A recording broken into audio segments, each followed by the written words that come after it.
देखिए, आपका evidence act में ये दस्तावेजी साज शुरू किया गया था। और फिर एक बार आपका हम दोहरा देते हैं, तब आपका आगे इसमें बढ़ा जाए। इधर से आपका क्वेश्चन कठिन बनता है थोड़ा। हमने सबसे पहले बताया था डॉक्यूमेंट के बारे में कि दस्तावेज की जो परिभाषा है वह आपका जो सेक्स बैठिए हो, बैग थोड़ा हटा लीजिए, हो आगे आप लोग कर लीजिए, है तो जगह।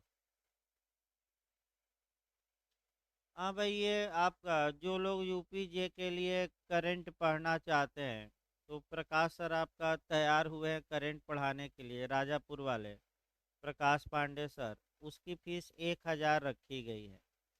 10-15 दिन वो पढ़ाएंगे जो भी यूपीजे का करंट है। तो उनका ये कहना है कि भाई कम से कम 20 लोग एडमिशन पहले ले लें, तब आपका हम पढ़ाएंगे। यानी कि उनको आपका मैंने कम से कम 20 लोग एडमिशन कराएं, तब हम पढ़ाएंगे, वो भी वही 12:30 और बसला के बाद। जैसे जो ज्योग्राफी चलती थी जिस समय, तो लगभग उसी समय उनका क्लास लगाया जाएगा, 12:30 से 1:30 बजे तक। और ऑनलाइन और ऑफलाइन दोनों चलेगा। तो जो लोग रिकॉर्डेड वीडियो भी जाएगा, तो आज सोशल मीडिया पर हम आपका डाल दे रहे हैं। तो अगर 15-20 लोग भी अगर एडमिशन करा लेते हैं, तो 21 तारीख से यानी कि परसों से क्लास शुरू कराई जा सकती है। तो कितने लोग भाई तैयार हैं पढ़ने के लिए, उस हिसाब से उनको बुलाया जाए। क्योंकि भाई पैसा दिया जाएगा तभी पढ़ाएंगे। ऐसे नहीं, आपका फ्री में नहीं। तो कम से कम कह रहे थे कि 1-1 हज़ार रखिए लोगों पर करेंट के लिए। तो आपका अगर 10-15 लोग भी तैयार रहेंगे तो ऑनलाइन वाले कुछ मिल जाएंगे, तो आपका काम चल जाएगा। देखिए, आपका डॉक्यूमेंट पढ़ाया जा रहा था, डॉक्यूमेंट की फिर एक बार शुरुआत किया जाए। डॉक्यूमेंट की या दस्तावेज की परिभाषा सेक्शन 3 में दी गई है। फिर आपका वेस्ट महोदय का उदाहरण पूछा गया है। फिर दस्तावेज के प्रकार दो होते हैं, दस्तावेज पूछे तो एक लोक दस्तावेज यानी कि सरकारी कागज पत्र, और एक प्राइवेट। सेक्शन याद रखिएगा, लोक दस्तावेज किस सेक्शन में है, 74। और प्राइवेट किस में है, 75। दस्तावेजी साक्ष्य पूछे तो वह दो प्रकार का होता है। एक मूल कॉपी को प्राथमिक साक्ष्य, और फोटोस्टेट कॉपी को द्वितीयक यानी कि प्राइमरी एंड सेकेंडरी। दस्तावेजों की अंतर्वस्तु को यानी कि दस्तावेजों के अंदर जो बातें लिखी गई है उसको 61 से क्वेश्चन पिछली बार बना था। कि कैसे प्रूफ किया जाएगा, तो या तो वो आपका प्राथमिक साक्ष्य द्वारा या द्वितीयक, पिछली बार क्वेश्चन आया है। प्राथमिक साक्ष्य की परिभाषा 62 में दी गई है। सब सर्वोत्तम साक्ष्य प्राथमिक होता है।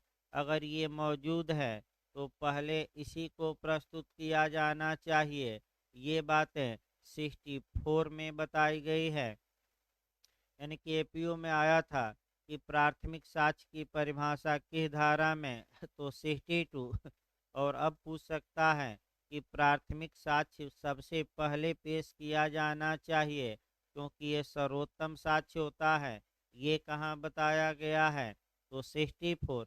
अपवादिक दशाओं में ही निकृष्ट या सेकेंडरी या द्वितीयक या सहायक या गौण, गौण कहिए, साक्ष्य पेश किया जाना चाहिए। ये आपका 64 ही नहीं, 64 ही बताता है कि अपवादिक दशाओं के सिवाय आपका सभी जो दस्तावेज की अंतर्वस्तु हैं उसको प्राथमिक साक्ष्य द्वारा ही साबित किया जाएगा। इसके बाद आपका सेकेंडरी एविडेंस हमने बताया था 63 में। आपका सेकेंडरी मतलब द्वितीयक या गौण या सहायक, 5 प्रकार के साक्ष्य को द्वितीयक साक्ष्य माना गया है। कल बताया भी गया था। इसमें लास्ट वाला भी महत्वपूर्ण है कि अगर किसी व्यक्ति ने दस्तावेज को देखा था मतलब पढ़ा था, और उस दस्तावेज की अंतर्वस्तु के बारे में आकर मुख से बोले गए शब्दों द्वारा यानी कि मौखिक बयान देता है, तो उसे मौखिक साक्ष्य न कह के न मानकर क्या माना जाएगा, दस्तावेज। वास्तव में हुआ मौखिक लेकिन माना क्या गया दस्तावेजी। इसीलिए इसे डीम्ड डॉक्यूमेंट्री एविडेंस या प्रकल्पित दस्तावेजी साक्ष्य, मानद दस्तावेजी साक्ष्य कहा जाता है। अब आइए 64 से उठाया जाए फिर आपका 64 आपका ये बताती हैं कि सामान्य नियम यह है कि दस्तावेजों की अंतर्वस्तु को मूल कॉपी पेश करके, फिर सीपीसी में आ जाइए कि मूल कॉपी कब न्यायालय मंगाता है कि लाइए हम मिलान करेंगे जो फोटो स्टेट दिए हैं। तो आप फिर याद रखिए विवादक स्थिरीकरण के समय या उसके पूर्व मूल कॉपी मिलाकर सामान्यतः लौटा देता है, लेकिन मूल कॉपी को चाहे तो क्या कर सकता है इम्पाउंड।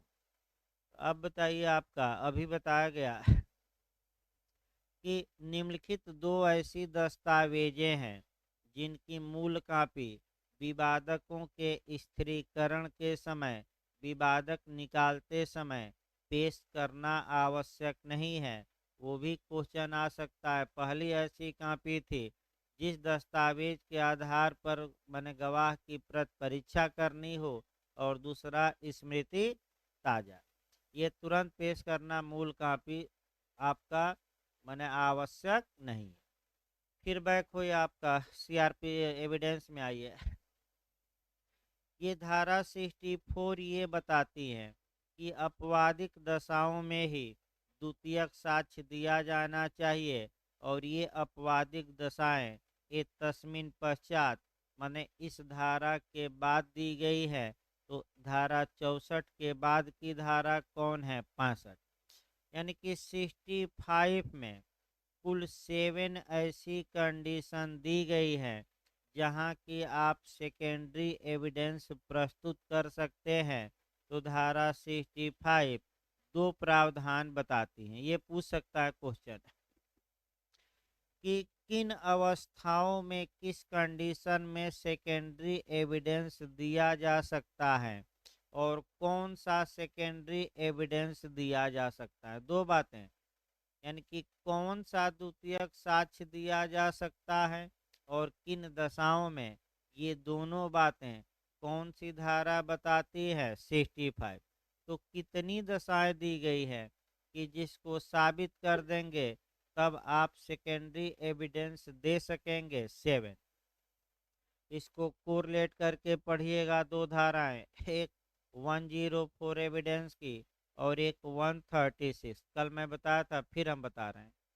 धारा 104 ये बताती है कि अगर एक तथ्य दूसरे तथ्य पर निर्भर करता है तो पहला आपका एक तथ्य को साबित करिए, तब आप दूसरा तथ्य को साक्ष्य में पेश करिए।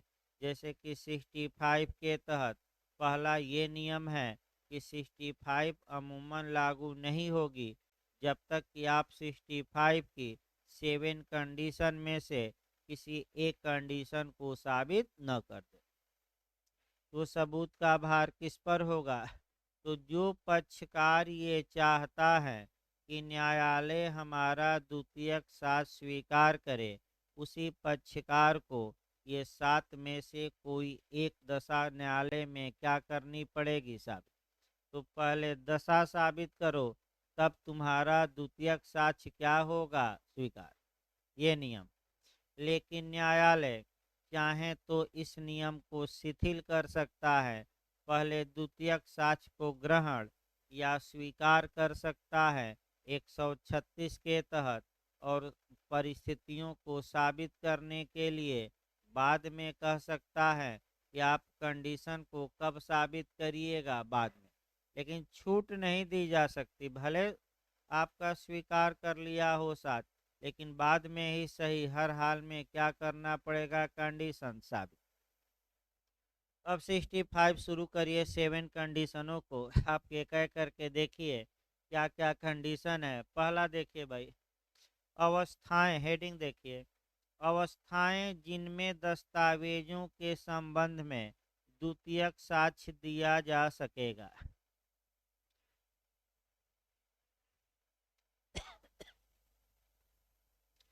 देखिए किसी दस्तावेज के अस्तित्व अस्तित्व यानी कि मौजूद होना, दशा किस कंडीशन में है, या अंतर्वस्तु का मतलब ये हुआ कि दस्तावेज के अंदर क्या लिखा गया है। तो किसके लिए द्वितीयक साक्ष्य ग्राह्य होगा? दस्तावेज के अस्तित्व के लिए, कि दशा के लिए, कि अंतर्वस्तु के लिए, कि उपर्युक्त सभी के लिए? उपर्युक्त सभी। अंतर्वस्तु का द्वितीयक साक्ष्य कहाँ परिभाषित है? 63 में। कितने प्रकार के साक्ष्य को द्वितीयक साक्ष्य माना गया? 5। तो पहले तो साबित करिए कि हमारा साक्ष्य धारा 63 में क्या हो रहा है, सेकेंडरी एविडेंस है। फिर साबित करिए कि धारा 65 की एक दशा 7 में से क्या है? विद्यमान। तब आपका सेकेंडरी एविडेंस क्या होगा? एक्सेप्ट होगा। ये याद रखिए। अगला देखिए, द्वितीयक साक्ष्य निम्नलिखित अवस्थाओं में दिया जा सकेगा। तो लगातार बताया जा रहा है निम्नलिखित अवस्थाओं में कितनी दशाएं दी गई हैं? 7। अब पहली दशा देखिए, पहली दशा थोड़ा समय लेती है क्योंकि ये कोरिलेट करके कुछ चीजें पढ़नी है, 2-3 धाराएं। देखिए आपका जबकि यह एक उदाहरण बना लिया जब भाई सही रहेगा, क्योंकि बिना उदाहरण के आपका नहीं चल पाएगा। ए बी, ए पहले हम दशा बता रहे हैं 65 का कौन सा? ए चाहता है कि हम बी के खिलाफ द्वितीयक साक्ष्य प्रस्तुत करें। तो पहली दशा, तो सब पहली दशा आपका क्या है? ये चाहता है कि हम द्वितीयक साक्ष्य न्यायालय में क्या करें? प्रस्तुत। तो पहली दशा ए को क्या साबित करना पड़ेगा? और सबूत का भार ए पर ही होगा। एविडेंस की धारा कौन सी हमने बताया? 104। अब देखिए पहली दशा, जबकि यह दर्शित कर दिया जाए या प्रतीत होता हो कि मूल ऐसे व्यक्ति के कब्जे में या सत्याधीन है, यानी कि ए न्यायालय में यह दिखा दे। अब दो शब्द लिखा गया है कि जब तक जबकि यह दर्शित कर दिया गया हो या प्रतीत होता हो कि जो मूल कापी है, यानी कि जो 62 में हमने क्या बताई प्राथमिक साक्ष्य, वह किसके कब्जे या सत्याधीन है? बी के। यानी कि ऐसे व्यक्ति के कब्जे में या सत्याधीन है। तो दो शब्द फिर आया, ऐसे व्यक्ति के क्या है? कब्जे में है या शक्ति के अधीन है। तो पहले इस 4 शब्द समझिए।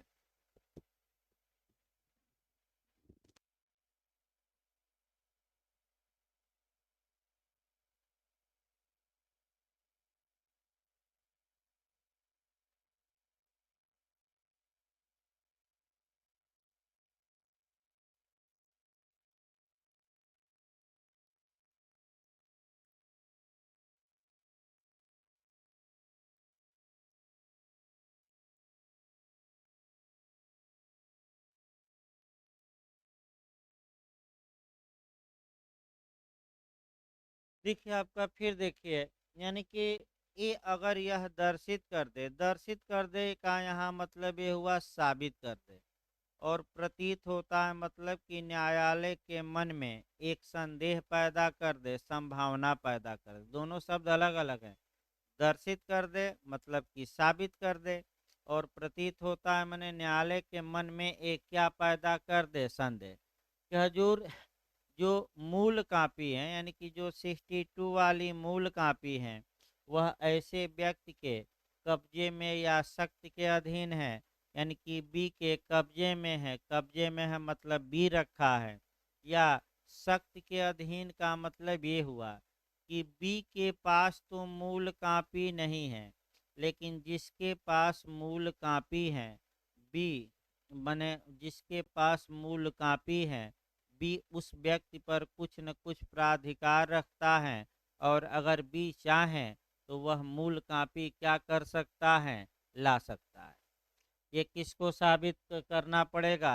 ए को। अगला देखिए, सत्याधीन है, जिसके विरुद्ध उस दस्तावेज का साबित किया जाना इप्सित है। इप्सित माने चाहा गया है। इसका मतलब यह दर्शाए कि हजूर पहला नियम बी के खिलाफ यह यह बताए कि हजूर ये जो मूल कापी है यह ऐसे व्यक्ति के कब्जे या शक्ति के अधीन है जिसके विरुद्ध मने आपका हम ये कापी क्या करना चाहते हैं, साबित करना चाहते हैं। यानी कि बी के खिलाफ हम ये बात साबित करना चाहते हैं दस्तावेज को, और मूल कापी बी के ही कब्जे में है या शक्ति के अधीन है। और ऐसी कंडीशन में बी को धारा 66 के तहत हमने क्या दे रखी है सूचना दे रखी है, और सूचना के पश्चात भी बी मूल कापी लाया कि नहीं, नहीं लाया। अतः हमारा कौन सा कापी स्वीकार कर लिया जाए, द्वितीयक। तो धारा 65 ए की पूरक धारा कौन सी धारा हो गई, 66। सूचना का सिद्धांत की धारा में रटते रहिए 66। अभी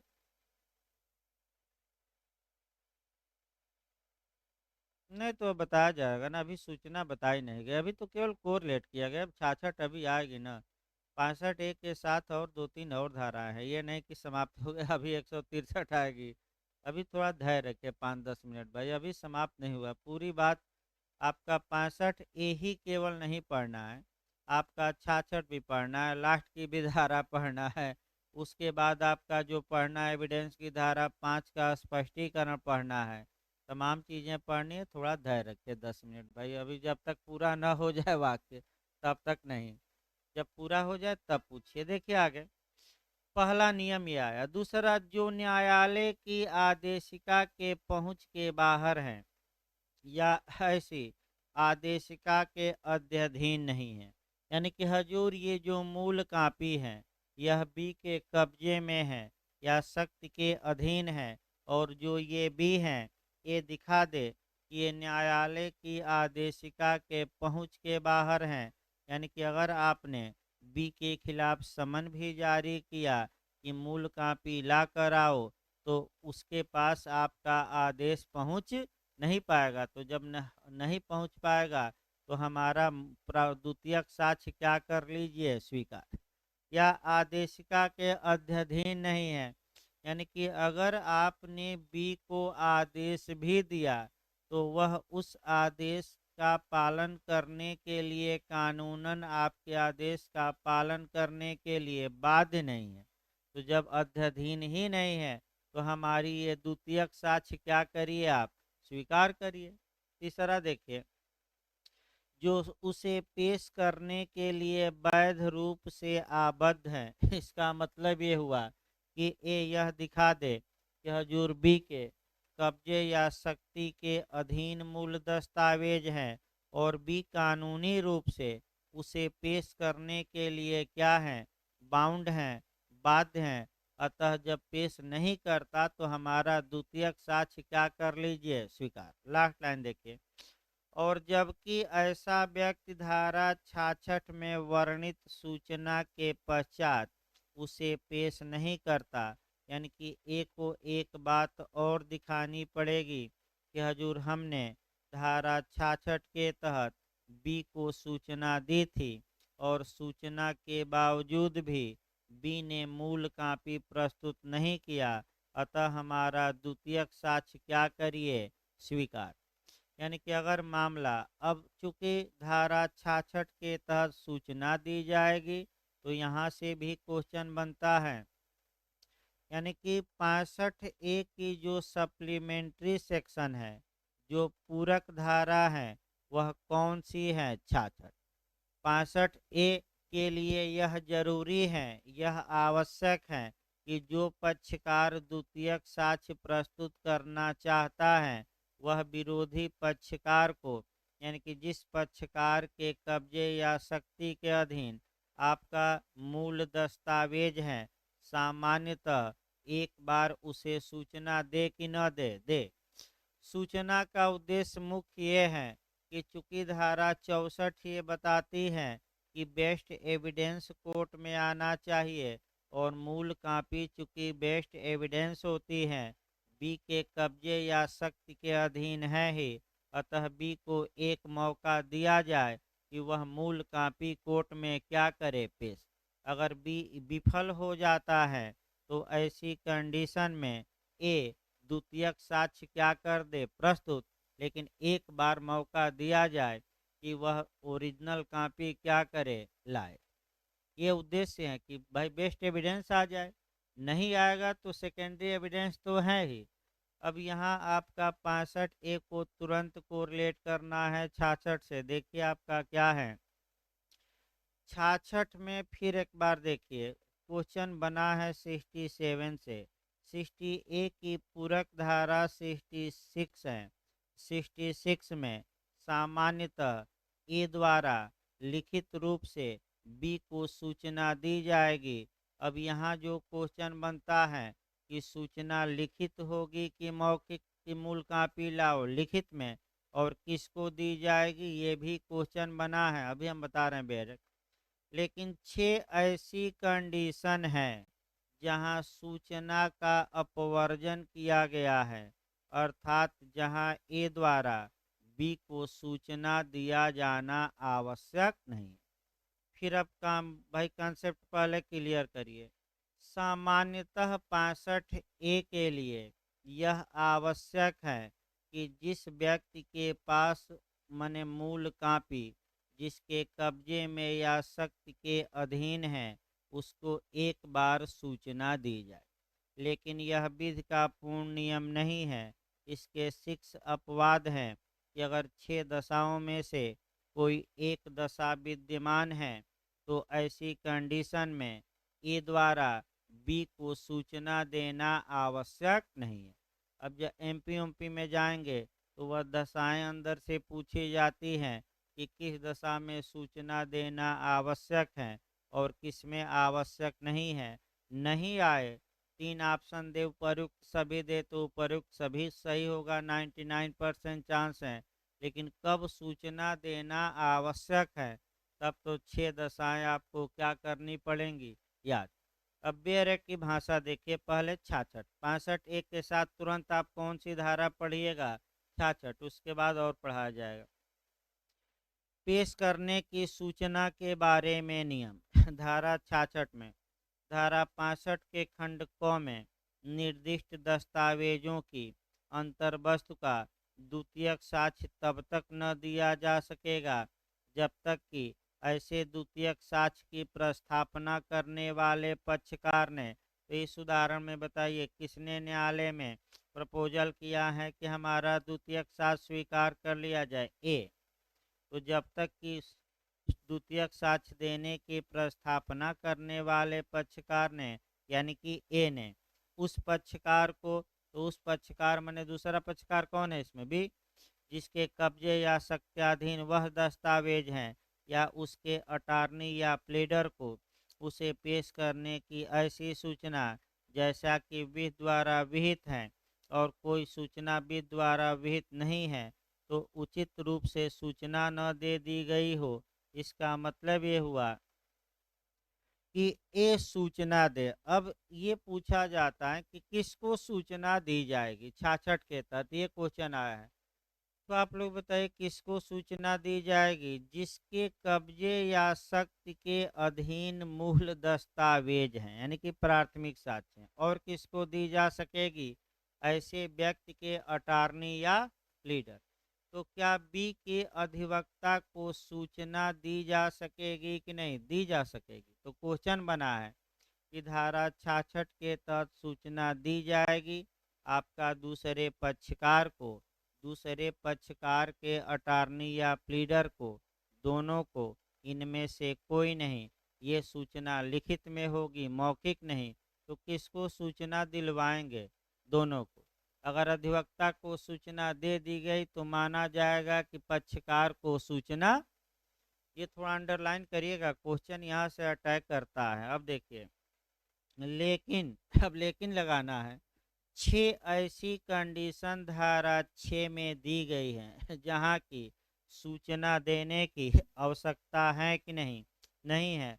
अर्थात ए बी को बिना सूचना दिए ही द्वितीयक साक्ष्य क्या कर सकता है प्रस्तुत। कितनी कंडीशन दी गई है 6। अब देखिए क्या करके, जबकि साबित किए जाने वाली दस्तावेज स्वयं एक सूचना है। यानी कि जो दस्तावेज प्रूफ करना है कोर्ट में, अगर वह दस्तावेज स्वयं एक सूचना है, तो सूचना के लिए फिर सूचना दी जाए तो ये सिलसिला तो अनंत काल तक चलता रहेगा। सूचना के लिए सूचना, अतः सूचना का दिया जाना वर्जित कर दिया गया है, क्योंकि सूचना के लिए सूचना दी नहीं जाएगी। एक उदाहरण आपका सीपीसी की धारा 80 का याद रखना। सबसे उत्तम उदाहरण कौन है? अगर सरकार के खिलाफ मुकदमा करते हैं तो 2 माह पहले आपको सरकार को लिखित में क्या देनी पड़ेगी? मुकदमा दायर करने के सूचना। तो अगर 2 माह पहले आपने सूचना दे दिया और मूल कापी या इत्यादि आपको सरकार ने कोई जवाब ही नहीं लगाया, आप द्वितीयक साक्ष्य पेश करना चाहते हैं, तो क्या फिर सरकार को सूचना देंगे कि हमने तो आपको एक बार सूचना दे दी है? तो इससे तो मामला और डिले होगा, सूचना पर सूचना हो जाएगी। जब एक बार सूचना दे दी गई, सरकार को सूचना प्राप्त हो गई, तो दोबारा दस्तावेज पेश करने के लिए सूचना देने की कोई आवश्यकता नहीं है। दूसरा देखिए, जबकि प्रतिपक्षी को मामले की प्रकृति से यह जानना ही होगा कि उसे पेश करने की उससे अपेक्षा की जाएगी, तो ए बी को सूचना न दे। लेकिन कब? जबकि बी को मामले के नेचर से ये जानना ही होगा, यानी कि बी यह जानता है कि उससे मूल कापी पेश करने की क्या की जाएगी? अपेक्षा। तो अपेक्षा की जाएगी तो सूचना देने की क्या आवश्यकता है? आप अपेक्षा करने से पहले ही पेश करिए, या जब अपेक्षा की जाए तो क्या करिए? मूल कापी पेश करिए, सूचना क्यों दी जाए?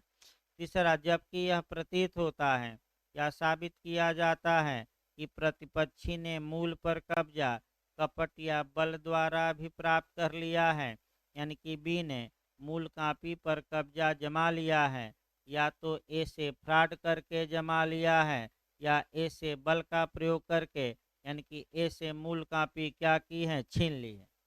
या तो बी ने फ्रॉड करके ए से कागज ले लिया, या क्या हुआ? आपका बल का प्रयोग करके ए से मूल कापी क्या की है? ले ली है। तो क्या सूचना अब दी जाए बी को कि लाओ मूल कापी? नहीं, क्योंकि बी क्या निकला? फ्रॉडिया, या क्या किया है? बल का प्रयोग। चौथा, जबकि मूल प्रतिपक्षी या उसके अभिकर्ता के पास न्यायालय में है, भाई बी आया है कोर्ट में, या बी का एजेंट आया है, मूल कापी रखा है, तो सूचना किस बात की? मूल कापी कोर्ट में आए हो, रखे हो, तो भाई सूचना हम नहीं देंगे। प्रस्तुत करना हो तो तुरंत क्या करो? प्रस्तुत, नहीं तो हम कौन सा साक्ष्य दे देंगे? द्वितीयक।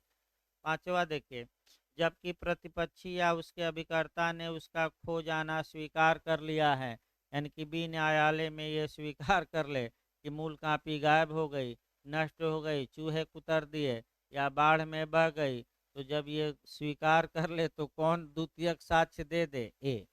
और छठवां, जबकि दस्तावेज पर कब्जा रखने वाला व्यक्ति न्यायालय की आदेशिका के पहुंच के बाहर है, या ऐसी आदेशिका के अधीन नहीं है, तो सूचना देने की कोई आवश्यकता। तो कितनी कंडीशन हुई जहां की सूचना देने से अभिमुक्ति प्रदान की जा सकती है? 6। अब अगला आपका जो सेक्शन कोरिलेट करना है, आ जाइए। आपका कह सकते हैं कि 163 और 164 दो सेक्शन। आइए, 163 164 निकाल लीजिए बैरेट का। 163 कोरिलेट इससे ये करना है कि मंगाई गई और सूचना पर पेश की गई दस्तावेज का साक्ष्य के रूप में दिया जाना। तो जबकि कोई पक्षकार किसी दस्तावेज को जिसे पेश करने की उसने दूसरे पक्षकार को सूचना दी है मांगता है, और ऐसी दस्तावेज पेश की जाती हैं, और उस पक्षकार द्वारा जिसने उसके पेश करने की मांग की थी निरीक्षित हो जाती है, मैंने देख ली जाती हैं, तब यदि उसे पेश करने वाला पक्षकार उससे ऐसा करने की अपेक्षा करता है, तो वह उसे साक्ष्य के रूप में देने के लिए क्या होगा? बाध्य होगा। तो आपका ए ने 20 को सूचना दी, सूचना पर बी ने मूल कापी लाई, मूल कापी ए ने परीक्षित कर ली, तो क्या उस मूल कापी को साक्ष्य में अब दिया जा सकता है कि नहीं? दिया जा सकता है। कौन सी धारा है? 164।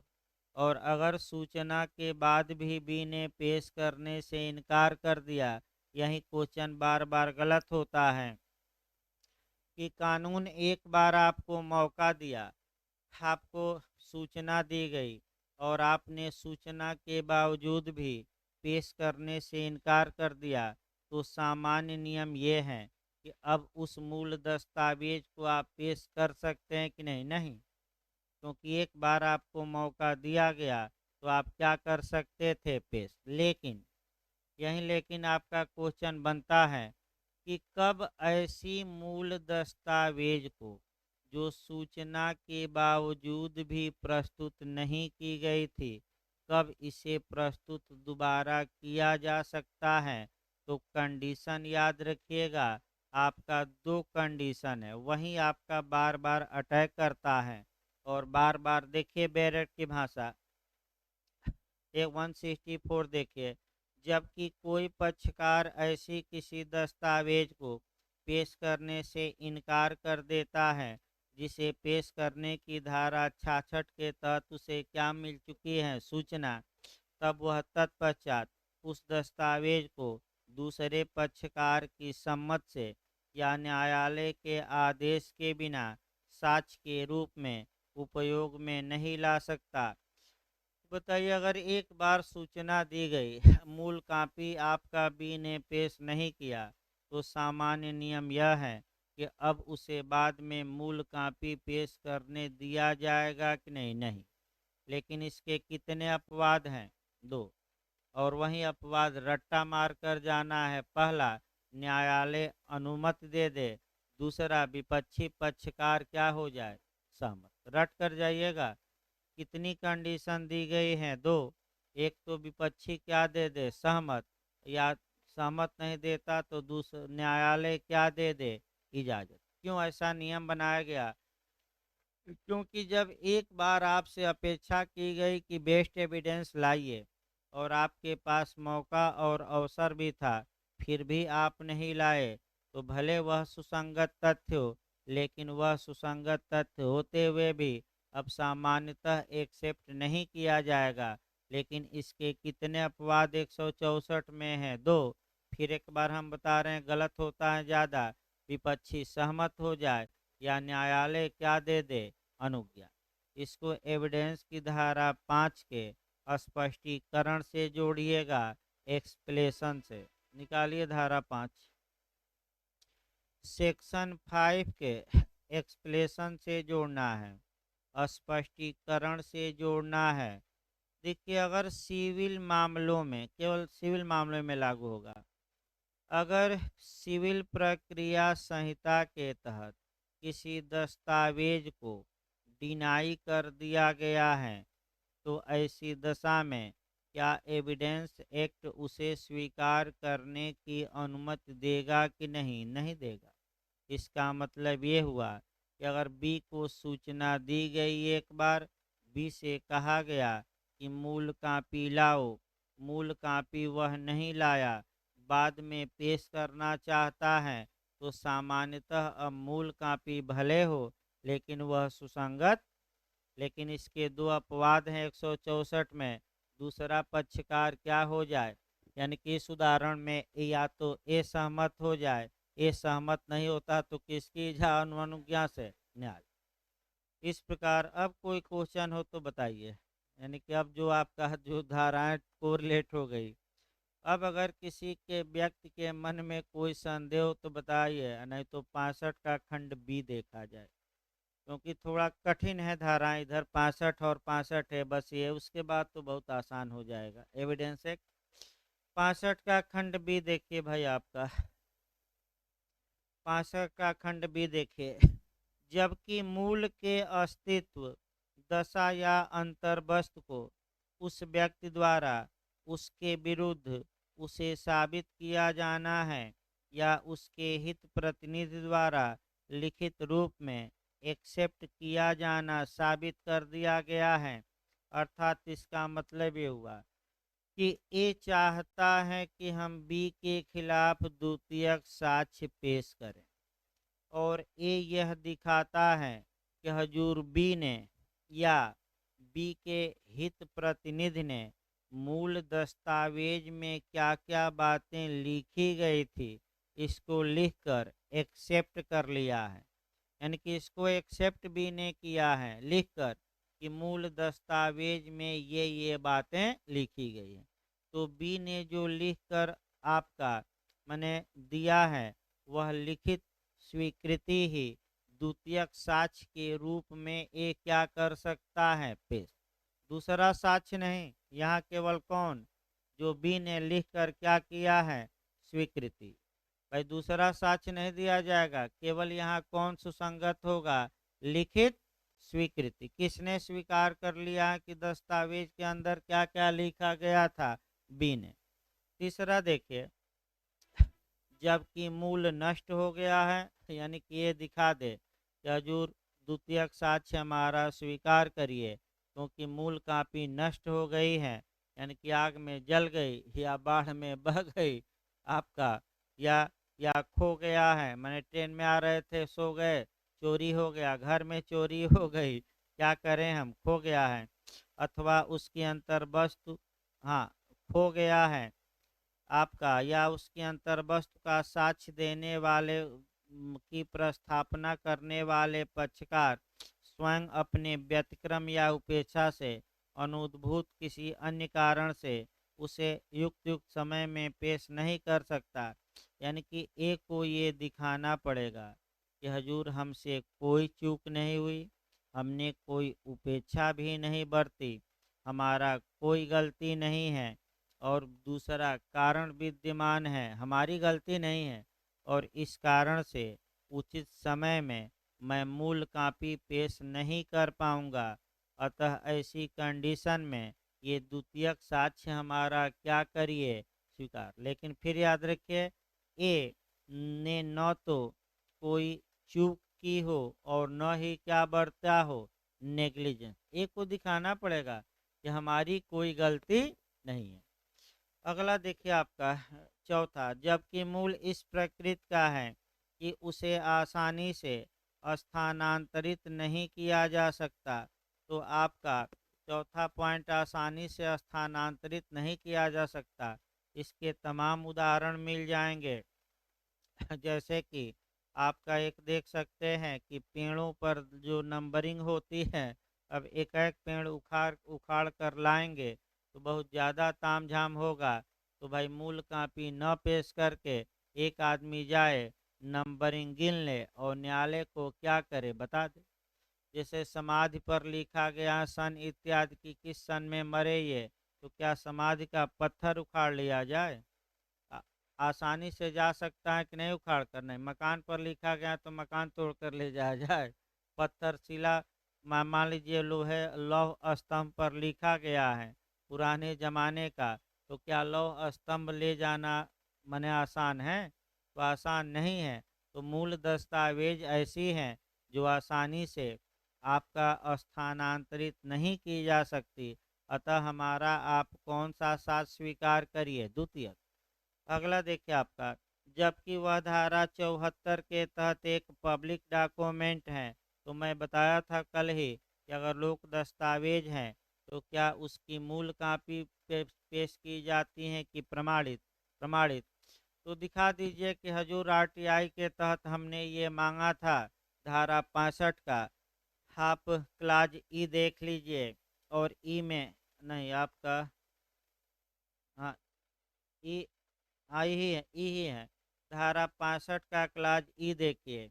ई अनुज्ञा देता है कि हमारा ये आरटीआई द्वारा प्राप्त जो लेटर है आप स्वीकार करिए, क्योंकि धारा 65 का खंड ई अनुज्ञा देता है कि अगर पब्लिक डॉक्यूमेंट है तो उसकी कौन सी कापी स्वीकार कर ली जाएगी, प्रमाणित। तो मूल कापी तो सरकार देगी नहीं, अतः हमने आरटीआई लगाई थी, ये कापी मिली है और इस कापी को आप क्या करिए स्वीकार।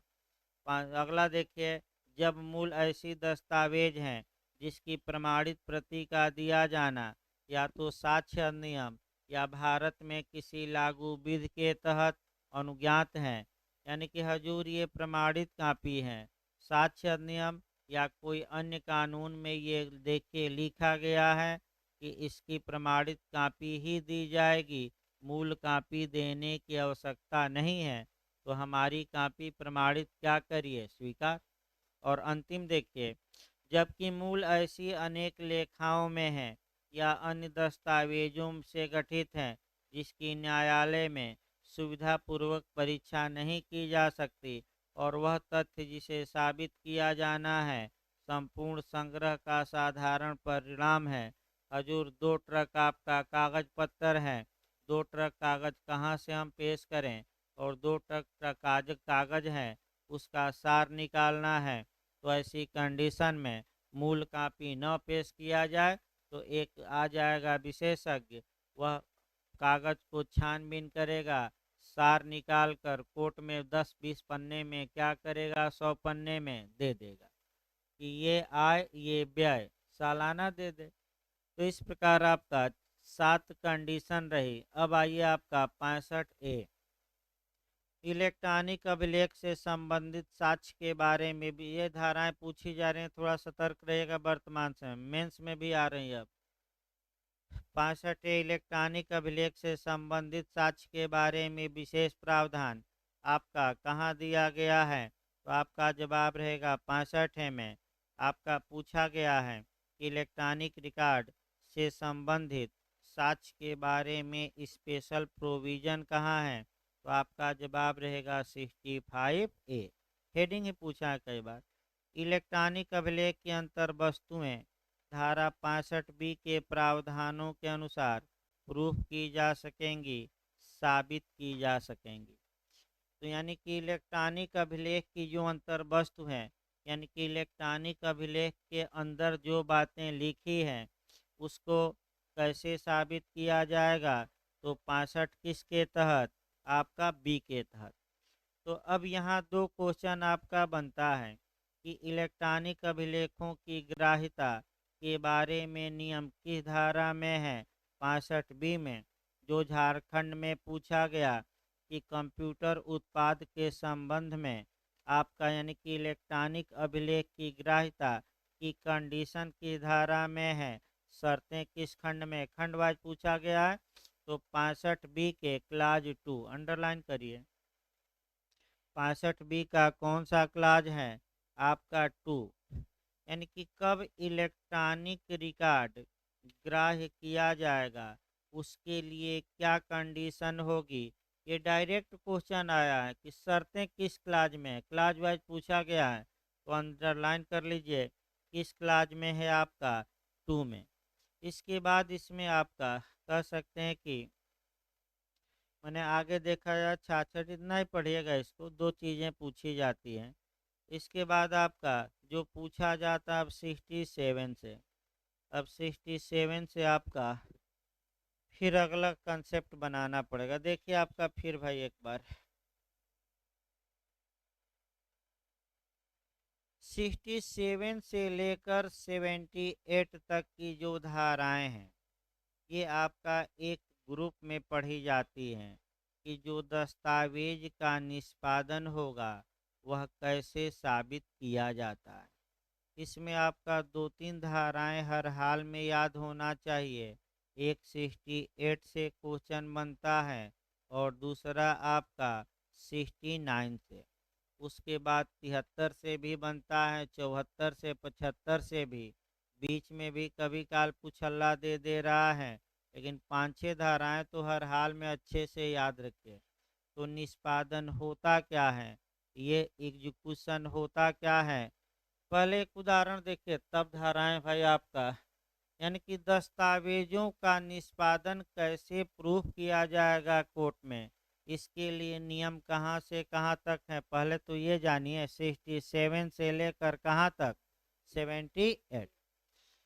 अब मान लीजिए ए अपना मकान बी को विक्रय कर रहा है, तो आपका कानून ये कह सकता है कि ए द्वारा एक दस्तावेज तैयार होगा और ए उस पर हस्ताक्षर करे या अपना चिन्ह लगाए, और आपका ए को हस्ताक्षर करते या चिन्ह लगाते हुए कम से कम 2 गवाह होने चाहिए जो देखें, तो गवाहों का नाम कौन कौन बना दिया जाए, सी तथा डी। तो दस्तावेज जो पहला नेचर हमने बताया, अभी आसान भाषा में समझिए, कानूनी में नहीं, अब कानूनी में अपने आप आ जाएगा कि दस्तावेज ऐसा हो सकता है जहां की पक्षकार द्वारा साइन या अंगूठा चिन्ह लगाना हो, और कम से कम कितने गवाहों द्वारा, 2 गवाह ये देखेंगे कि क्या ए ने ही तो साइन किया है या चिन्ह लगाया है। कौन कौन गवाह हो गए, कम से कम 2 साक्षी होते हैं, कौन कौन इसमें, सी। ये पहले प्रकार का दस्तावेज है। ऐसा भी हो सकता है कि कोई दस्तावेज ऐसा हो जहां गवाहों की आवश्यकता ही न हो, यानी कि आपका ए और बी ही पर्याप्त हैं, इन दोनों गवाहों की आवश्यकता नहीं। तो अब आइए, जिस व्यक्ति ने दस्तावेज को पर साइन किया है या हस्ताक्षर किया है वह निष्पादक कहलाएगा। तो बताइए, इस उदाहरण में किसने दस्तावेज को निष्पादित किया है, ए ने, तो निष्पादक कौन हो गया, ए। और जो ये गवाह होंगे, अब गवाह दिमाग से निकाल दीजिए, अटेस्टेड विटनेस कहलाएंगे, अनुप्रमाणक साक्षी। अब गवाह ना कहेगा, इनको हम लीगल भाषा में क्या कहेंगे, अनुप्रमाणक साक्षी, अटेस्टेड विटनेस। तो ये जो दस्तावेज होगा जिसमें कि 2 अनुप्रमाणक साक्षी अनिवार्य हैं, इसको कैसे साबित किया जाएगा कि ए ने ही साइन किया, ए ने ही लिखा, या ए का ही अंगूठा है, और जिसमें गवाह आवश्यक नहीं है, यानी कि जिसका अनुप्रमाणन होना अनिवार्य कानूनन, उसको कैसे साबित किया जाएगा। तो दोनों को कोर्ट में साबित करने के तरीके क्या हैं, अलग अलग हैं। अब इन्हीं तरीकों पर गौर करना है। अब उदाहरण एक बनाए रखिए और इसी उदाहरण पर सभी धाराओं को क्या करना है, एड। फिर हम उदाहरण बना लेते हैं, तब आपका आगे बढ़ा जाए। देखिए, उदाहरण हम बनाकर ही चलेंगे और पहले अनुप्रमाणक वाला हम देखेंगे। ए ने अपना मकान इस दस्तावेज से बी को बेचा, और अनुप्रमाणक साक्षी कौन हो गए, सी तथा डी। निष्पादक कौन हो गया, अनुप्रमाणक साक्षी, सी तथा डी। अब आते रहिए धारा 67। जिस व्यक्ति के बारे में अभिकथित है कि उसने पेश की गई दस्तावेज को हस्ताक्षरित किया था या लिखा था, तो उस व्यक्ति का हस्ताक्षर या हस्तलेख साबित किया जाना। तो यदि कोई दस्तावेज किसी व्यक्ति द्वारा हस्ताक्षरित या पूर्णतः या भागतः लिखी गई अभिकथित है, तो यह साबित करना होगा कि वह हस्ताक्षर उस दस्तावेज के उतने का हस्तलेख जितने के बारे में यह अभिकथित है कि वह उस व्यक्ति के हस्तलेख में है, उसी के हस्तलेख में है। इसका मतलब हुआ कि अगर ए ने इस दस्तावेज पर साइन किया है, तो यह न्यायालय में साबित करना पड़ेगा कि यह साइन किसकी है, ए की है। अगर ए ने पूरा दस्तावेज लिखा है तो ये साबित करिए कि यह राइटिंग किसकी है, ए की। दस्तावेज का आधा भाग लिखा है तो ये साबित करिए कि आधा भाग किसने लिखा है, ए ने। ये सामान्य नियम की धारा में निकला 67। अब 67 ए आ जाइए, इलेक्ट्रॉनिक हस्ताक्षर के बारे में सबूत। तो आपका जो इलेक्ट्रॉनिक सिग्नेचर होता है आपका, उसके बारे में सबूत तो आपका किस धारा में है, 67 ए में। अब ये धारा आपका कब जोड़ी गई, तो सन 2000 में, और कब संशोधित की गई, तो 2008 में। पूछ सकता है, सन 2000 में जोड़ी गई, और इलेक्ट्रॉनिक जो सिग्नेचर हैं वह कब ऐड किया गया, आपका सन 2008 में। नहीं, 9 में आपका 9 में लागू हुआ अंकीय हस्ताक्षर या डिजिटल सिग्नेचर भी इलेक्ट्रॉनिक सिग्नेचर। देखिए आपका सुरक्षित इलेक्ट्रॉनिक हस्ताक्षर के मामले में के सिवाय यदि किसी हस्ताक्षरकर्ता का इलेक्ट्रॉनिक हस्ताक्षर इलेक्ट्रॉनिक अभिलेख पर नियत किया गया भी कथित किया जाता है, तो इस तथ्य को साबित किया जाना चाहिए कि इलेक्ट्रॉनिक हस्ताक्षर हस्ताक्षर का ही इलेक्ट्रॉनिक हस्ताक्षर है। यानी कि अगर ए का इलेक्ट्रॉनिक सिग्नेचर लिया गया है तो कोर्ट में ये साबित किया जाए कि जो इस दस्तावेज पर सिग्नेचर हैं जो इलेक्ट्रॉनिक अभिलेख हैं ए का ही क्या है, इलेक्ट्रॉनिक सिग्नेचर, बस और कुछ नहीं है। 68 से क्वेश्चन आपका बनता है। 68 ये बताते हैं आपका 68 से क्वेश्चन बार बार बनता है कि सामान्य नियम ये है कि दस्तावेज के निष्पादन के लिए दोनों गवाहों को न्यायालय में बुलाया जाए, दोनों अटेस्टेड विटनेस को न्यायालय में बुलाया जाए। लेकिन अगर दोनों आने में असमर्थ हैं, एक असमर्थ है और एक समर्थ है, तो अगर एक आकर ये बयान दे देता है अनुप्रमाणक साक्षी कि हमारे सामने ही ए ने इस दस्तावेज को लिखा, साइन किया या चिन्ह लगाया, तो क्या एक अनुप्रमाणक साक्षी पर्याप्त होगा कि नहीं होगा। यानी कि एक बिहारी सब पे भारी, तो इसको 134 से जोड़ लीजिएगा कि साक्षियों की संख्या, तो किसी तथ्य को साबित करने के लिए साक्षियों की कोई विशिष्ट संख्या अपेक्षित नहीं। 1 2 3 न मार दीजिएगा। तो 68 में कम से कम कितने अनुप्रमाणक साक्षी पर्याप्त होंगे, 1 2 3 4 साबित करने के लिए एक। अगर एक भी आ जाए और यही बार बार क्वेश्चन आपका बनता है, इसी प्रकार आपका आपका 62 और 91 जोड़े रहना है। कल मैं बताया गया कि अगर मूल कॉपी कई प्रतियों में है तो कितनी प्रतियां पेश कर दीजिए, तो मान लिया जाएगा कि एक। तो अगर दो अनुप्रमाणक साक्षी थे जो एक को साइन करते हुए क्या किए थे, देखे थे, तो दोनों न आ पाए तो कम से कम कितना कोर्ट में आ जाए, एक पर्याप्त होगा कि नहीं। और मान लीजिए दोनों मर गए, किसी का पता नहीं है, तो ये जेस में पूछा था अगली धारा आएगी 69, तो वो छोड़ दीजिए, अभी पहले 68 पर आइए। देखिए बैरेक्ट आपका ऐसी दस्तावेज के निष्पादन का साबित किया जाना जिसका अनुप्रमाणित होना विधि द्वारा अपेक्षित है। यानी कि उदाहरण सही बना है, कम से कम दो क्या होने चाहिए, अनुप्रमाणक साक्ष्य। तो इस दस्तावेज का निष्पादन कैसे साबित करेंगे, कैसे हम साबित करेंगे कि ये साइन, ये लिखावट, ये अंगूठा किसका है, ए का। यह नियम किस धारा में ये नियम है, 68। देखिए अब आगे, यदि किसी दस्तावेज का अनुप्रमाणित होना विधि द्वारा अपेक्षित है तो उसे साक्ष्य के रूप में उपयोग में न लाया जाएगा जब तक कि कम से कम एक अनुप्रमाणक साक्षी, और यदि कोई अनुप्रमाणक साक्षी जीवित हैं और न्यायालय की आदेशिका के क्या है अधीन हो और साक्ष्य देने में क्या हो योग्य, उसका निष्पादन साबित करने के उद्देश्य के लिए बुलाया न गया हो। तो बताइए दो में से कम कितना आ जाएगा, तो निष्पादन साबित मान लिया जाएगा। लेकिन वो भी कब, जबकि वह क्या हो, आपका जीवित हो। वो भी कब, जबकि न्यायालय के आदेशिका के क्या हो, अधीन हो, या साक्ष्य देने के क्या हो, योग्य हो, तब बुलाया जाएगा। और दोनों मर गए, दोनों पागल हो गए, दोनों न्यायालय के आदेशिका के बाहर चले गए, तो अगली धारा विद्यमान है, कौन सी, 69, जो जेस में आई थी।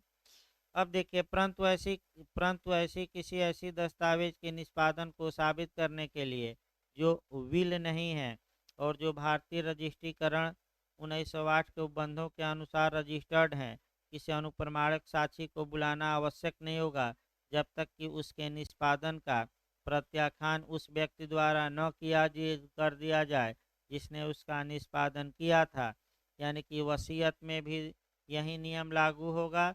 दो अनुप्रमाणक साक्षी होंगे, कम से कम एक आ जाए तो मामला बन जाएगा कि नहीं, बन जाएगा। लेकिन इसके अलावा जो दस्तावेज हैं जो रजिस्टर्ड हैं, तो जब तक निष्पादन करता इनकार न कर दे कि ये साइन मेरी नहीं है, तब तक गवाहों को बुलाना आवश्यक है कि नहीं, नहीं।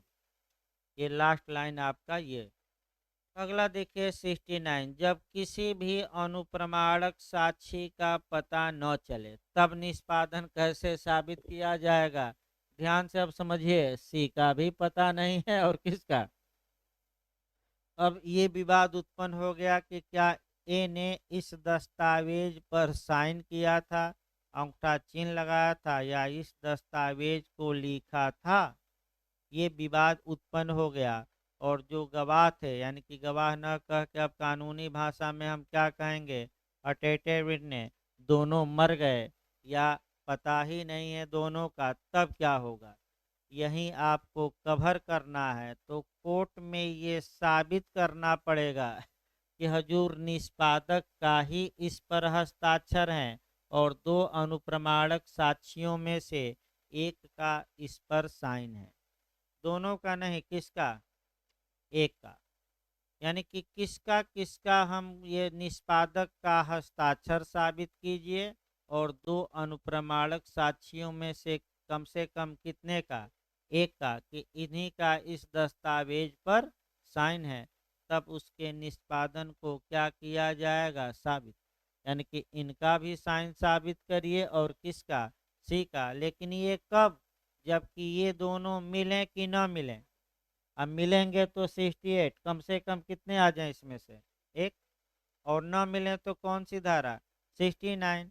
तो क्या साबित करना पड़ेगा, निष्पादक का हस्ताक्षर और कम से कम एक गवाह का हस्ताक्षर। देखिए बैरेट की भाषा, यदि ऐसे किसी अनुप्रमाणक साक्षी का पता न चल सके अथवा यदि दस्तावेज का यूनाइटेड किंगडम में निष्पादित होना तात्पर्य हो, तो यह साबित करना होगा कि कम से कम एक अनुप्रमाणक साक्षी का अनुप्रमाणन उसी के हस्तलेख में है। यानी कि आपका जो सी या डी था, एक का साइन उसी के हस्तलेख में इस दस्तावेज पर है। और दूसरा, तथा यह कि दस्तावेज का निष्पादन करने वाले व्यक्ति का हस्ताक्षर उसी व्यक्ति के हस्तलेख में है। यानी कि इस दस्तावेज पर जो साइन हुई है वह एक की भी साइन है और कम से कम इसकी कितनी, सी की। एक अन्य तरीके से इसको क्या करिए, साबित। तो किसकी किसकी साइन साबित करनी पड़ेगी, हस्तलेख या हस्ताक्षर, निष्पादक की और कम से कम एक अनुप्रमाणक साक्षी। फिर याद रखिए कौन सी धारा, ये कब नियम लागू होगा, जब कोई अनुप्रमाणक साक्षी मिल जाए कि न मिले। एक भी मिल जाए तो कितना पर्याप्त होगा, एक। कौन सी धारा, 68। अब कोई ना मिले तो 69। यही गलती होती है। अगला देखिए 70, अनुप्रमाणित दस्तावेज के पक्षकार द्वारा निष्पादन की स्वीकृति। तो अभी तो स्वीकृति बताई गई सीपीसी में, बताइए स्वीकृति का मतलब स्वीकार। तो जब यही ये स्वीकार कर ले कि ये साइन मेरी है, लिखावट मेरी है, या ये अंगूठा चिन्ह मेरा है, तो क्या अब गवाहों को बुलाया जाएगा कि उसको साबित करना है कि नहीं करना है। क्यों, क्योंकि निष्पादक ने ही यह एक्सेप्ट कर लिया कि ये साइन क्या है। तो बताइए अगर न्यायालय में स्वीकार कर लेता है इस तथ्य को, इस दस्तावेज पर साइन मेरी है, तो क्या अब उसको साबित किया जाएगा कि इसी की साइन है, नहीं। अभी हमने स्वीकृतियां बताई, आपका वो कैसी स्वीकृति होगी, न्यायिक। एविडेंस की धारा 58 सबूत का क्या करेगी, अभितजन। इसके बाद आगे देखिए 71, जबकि अनुप्रमाणक साक्षी निष्पादन का प्रत्याख्यान करता है तब सबूत। यानी कि आपका गवाह मुकर गए तो इसको कल से गवाह मुकरवाया जाएगा, क्योंकि संविधान भी थोड़ा चलाया जाए। 71 से कल आपका 71 से 78 तक हो जाएगा, देखिए कहाँ तक अब जले। लेकिन इधर आपका धाराएं छोटी छोटी हैं, 90 तक प्रयास किया जाए कि एक दो दिन में निकल जाए। उसके बाद फिर 91 से थोड़ा